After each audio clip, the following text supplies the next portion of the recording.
Hey, Giovanni, what are they doing to you? I know, he's like, wait a minute, guys, huh?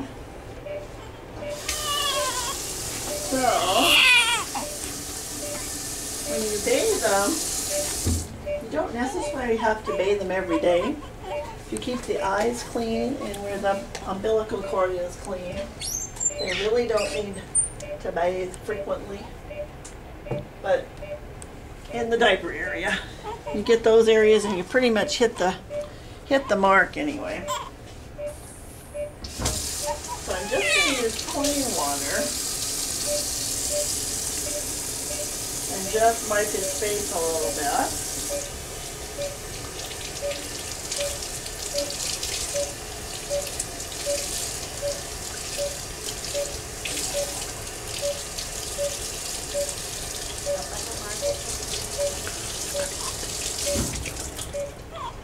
So this is just plain water, and then you go from the inside of the eye to the out very firmly, and then you get a clean spot, and we do the other eye, so that way you're not going back and forth and rubbing anything into the eye.